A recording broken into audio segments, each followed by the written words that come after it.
আপনাদের কিছু কথা বলার। আপনারা অনেক বক্তব্য আপনারা শুনলেন। আমাদের মূল বিষয় হচ্ছে যে ঘটনা আরজিকর হাসপাতালে ঘটেছে সেটা চরমতম নিন্দা, জঘন্য, এর কোনো ভাষা কিছু আর নেই। কাজে এর যে দ্রুত বিচার এবং তার যে সর্বোচ্চ শাস্তি ফাঁসি, তার দাবি আমাদের রাজ্যের মুখ্যমন্ত্রী তিনি প্রথম থেকে চেয়ে এসেছেন। এবং অভিষেক ব্যানার্জি আমাদের রাজ্যের পার্টির সর্বভারতীয় সাধারণ সম্পাদক সাংসদ অভিষেক ব্যানার্জি তিনিও ফাস্ট ট্র্যাক কোর্টে, অর্থাৎ দ্রুত যেন বিচার হয় এবং দ্রুত যেন তার শাস্তি পায়, সর্বোচ্চ শাস্তি পায়, তিনিও চেয়েছেন। এখন রাজ্য আমাদের যিনি প্রশাসনের অধিকর্তা আমাদের মুখ্যমন্ত্রী, তিনি যে বিষয়টা প্রথম থেকে ঘটনা তিনি জানতে পেরেছিলেন, ঝাড়গ্রাম থেকে ফেরার পথে জানতে পেরে তিনি সমস্ত নির্দেশ তিনি পুলিশ কমিশনার থেকে চিফ সেক্রেটারি থেকে জানিয়েছেন। সমস্ত ব্যবস্থায় যেন নেওয়া হয়, যেন যে দোষী ব্যক্তি তাকে দ্রুত ফাইন্ড আউট করা হয় এবং তার উপরে যেন কেস চালিয়ে দ্রুত বিচারও করা হয়।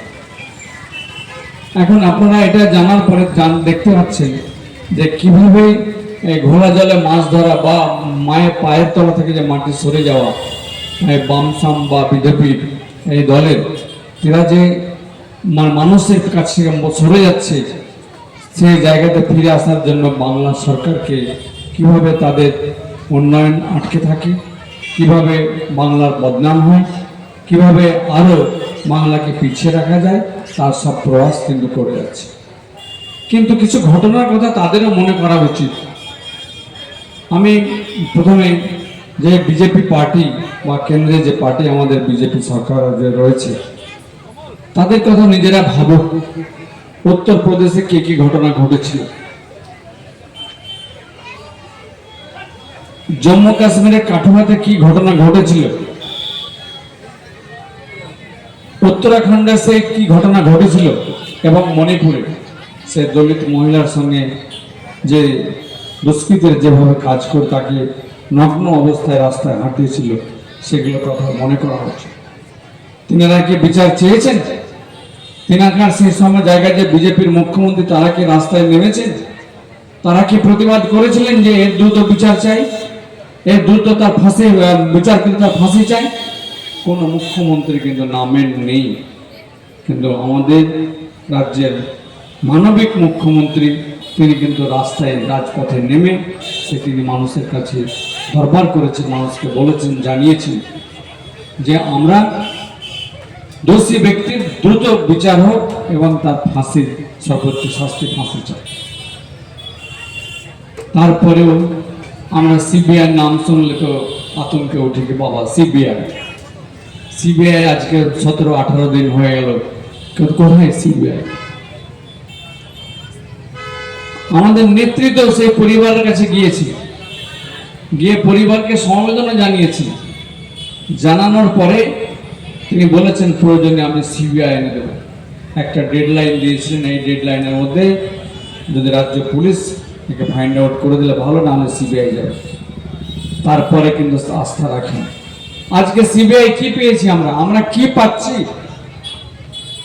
কাজে সিবিআই এর কাছে আমাদের দাবি দ্রুত দোষী ব্যক্তিকে ধরা হোক আর দ্রুত এর ফাঁসির দাবি হোক। আমরা চাইছি যে ফাঁসি দেওয়ার শাস্তি। অপরদিকে আরো দেখতে পাচ্ছেন বা আমরা পাচ্ছি যে বাম পার্টি তিনারা 2011 সালের আগে 34 বছর ছিলেন, 1 নয় 2 নয় 34টি বছর এক নাগাড়ে ছিল। তিনাদের কিছু কথাকে মনে করা উচিত নয়? সাইবাড়িতে কি করেছিলেন? মা পানি চেয়েছে তো ছেলের রক্ত মাকে দেওয়া হয়েছে। এরা কত নির্মম হতে পারে এটা আপনারাকে ভাবতে হবে। এরা আবার রাস্তায় নেমে আমাদের সরকারকে কালিমা লিপ্ত করতে চায়। আজকে 1 থেকে 68টি উন্নয়ন, বামফ্রন্ট সময় কি 5টা উন্নয়ন এগুলোর মধ্যে থেকে বলুক ছিল। তারা আবার আমাদের সরকারকে কালিমালিপ্ত করার জন্য রাস্তায় নেমে প্রতিবাদ করছে। এদের বিধানসভায় জায়গা হয়নি, লোকসভাতেও জায়গা হয়নি, মানুষ তাদেরকে প্রত্যাখ্যান করেছে, কারণ এরা কখনো কাজ করেনি মানুষের, যার জন্য মানুষ এদেরকে আর পাশে নিতে চায় না। কিন্তু তারা ঘুরে আসার জন্য সবকিছু, ক্ষমতায় চেয়ারের জন্য তারা সবকিছু করছে। বিজেপিও তাই। 2021 সালে বিধানসভা ভোটে বিজেপি কি বলেছিলেন? যে আপ কি পার 200 পার, মানে 200টা বিধায়ক হয়ে তারা ক্ষমতায় বসবেন, কিন্তু বাংলার মানুষ 100 পৌঁছাতে দেয়নি, তাদেরকে 77-এ আটকে দিয়েছি। সেই 77টাও ধরে রাখতে পারিনি। আজকে 77 থেকে আরো 10টা কমে গেছে। ঠিক তেমনটাই 2024-এ কেন্দ্রে বিজেপি পার্টি আবার বলল যে আপ কি পার 400 পার। 400 সাংসদ নিয়ে তিনারা নিজের ইচ্ছা মতো আইন বানিয়ে সংবিধানকে তারা পরিবর্তন করার ভাবনা ভেবেছিলেন,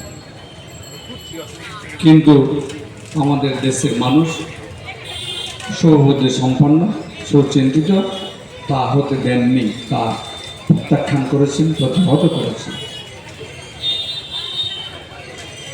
বাংলায় আমাদের সকলের জননেত্রী মমতা ব্যানার্জি 2011 সালে থেকে যেভাবে যার যার যিনি প্রতিশ্রুতি দিয়েছিলেন সবটাই কিন্তু করে যাচ্ছেন। কাজে এই ক্ষেত্রেও আমাদের পরিবারের মেয়ে বলবো, যে মেয়েটির যে নির্যাতন হয়েছে, যে খুন হয়েছে, এ অত্যন্ত জঘন্য কাজ, অত্যন্ত নিন্দনীয় কাজ। এ ভাষায় কোনো প্রকাশ করা যায় না। এর যে দোষী ব্যক্তি, একে তো বলবো এর বাস ফাইন্ড আউট হোক, আর একে মানে ফাঁসি দেওয়া হোক, ঝুলিয়ে দেওয়া হোক। কাজে এই শাস্তি আমরা চাই দ্রুত। কাজে সিবিআই এসছে, সিবিআই যা কিছু করার করুক, কিন্তু চাই আমরা দোষী ব্যক্তি দ্রুত ফাইন্ড আউট হোক এবং দোষী ব্যক্তির দ্রুত সর্বোচ্চ শাস্তি, অর্থাৎ ফাঁসি হোক, ফাঁসি হোক, ফাঁসি হোক, আমরা এটাই চাই। এবং সকলকে আমরা মনে রাখবো, যেভাবে আমাদের জননেত্রী মমতা ব্যানার্জি মানুষের পাশে রয়েছেন, আমরা কেউ নেত্রীর পাশে থেকে তিনাকে উৎসাহিত করতে হবে, তিনাকে মানসিকভাবে শক্তি জোগাতে হবে, যেন যে লড়াই তিনি করছেন, যে লড়াই আমাদের নেতা অভিষেক ব্যানার্জি করছেন আমাদের বাংলার মানুষের অধিকার লড়াইয়ের জন্য, তিনি দেখলেন আপনারা গত বছরে যেভাবে দিল্লিতে গিয়ে তিনি ধর্ণা দিয়েছেন, দিল্লিতে গিয়ে মন্ত্রীর কাছ থেকে বাংলার 100 দিনের কাজের টাকা এবং বাংলার আবাস ক্লাসের টাকা আদায়ের জন্য তিনি লড়াই চালিয়েছেন। কোন দেশের নেতারা গিয়ে কি হয়েছে? আর আমাদের রাজ্যের যারা বিজেপি সাংসদ রয়েছে, তারা কি রাস্তায় নেমে কি প্রতিবাদ করেছেন? কেন কেন্দ্রীয় সরকার টাকা দিচ্ছে না? কেন তাদের কি মধ্যে কি কোনো বিজেপি পার্টির কেউ সদস্য নেই? আছে, কিন্তু সবটাই মায়া মোহ হচ্ছে কুর্সি। তাদের সেই মায়া মোহ হচ্ছে কুর্সি। কাজে দেশের মানুষের, রাজ্যের মানুষ পেল কি পেল না তাদের দেখার নাই, কিন্তু চেয়ারটা যেন আমাদের আসে, এই লক্ষ্যে তারা এগোচ্ছিল। কিন্তু বাংলার মানুষ সেটাকে প্রতিহত করেছে। আমরা কেউ সামনে প্রতিহত করতে হবে। কাজের নেত্রীর পাশে সর্বতভাবে আমরা পাশে থেকে তিনাকে শক্তি যোগাবো, যেন আমাদের জন্য, যে বাংলার মানুষের জন্য যে উন্নয়ন এবং যে অন্যায়ের প্রতিবাদ যে লড়াই করছেন, সেটা যেন আগামী দিনে অব্যাহত থাকে। এবং সর্বশেষে আমি আরজিকর কাণ্ডের যে আইন আমাদের নেত্রী চেয়েছেন গত 28 তারিখে, যে কেন্দ্রে এরকম আইন হোক, যে আইন দ্রুত তার 2 মাসের মধ্যে কি 3 মাসের মধ্যে তাকে সর্বোচ্চ শাস্তি দিয়ে তাকে তার বিচার হোক। কিন্তু আমাদের রাজ্যে আগামী সোমবার, মঙ্গলবার এই 2 দিন স্পেশাল অধিবেশন ডাকা হয়েছে বিধানসভা, যেটার জন্য এই আইনটাকে স্বীকৃত করার জন্য, এই আইনটাকে পাস করানোর জন্য। এই হচ্ছে মহিলাদের অধিকারকে সুরক্ষিত করা, মহিলাদের সম্মানকে বাঁচিয়ে রাখা, মহিলারা যেন মাথা উঁচু করে চলতে পারে, সেই জায়গাটা করে দেওয়া, যে কাজটা আমাদের নেত্রী মমতা ব্যানার্জি করছে। এছাড়া বাকি দেশের অন্য কোনো মুখ্যমন্ত্রীর কাছ থেকে এইরকমটা আমরা দেখতে পাই না। কাজে সকল মা বোনেদেরকে, দাদা ভাইদেরকে আমি অনুরোধ করব, আমাদের নেত্রী মমতা ব্যানার্জির পাশে থেকে তিনিকে উৎসাহিত করবেন, এই আহ্বান রেখে আমার বক্তব্য শেষ করছি। এবং পরিশেষে আমি যে আরজিকর কাণ্ডের দোষী ব্যক্তির দ্রুত বিচার এবং দ্রুত ফাঁসির দাবি রেখে আমার বক্তব্য শেষ করলাম। ধন্যবাদ।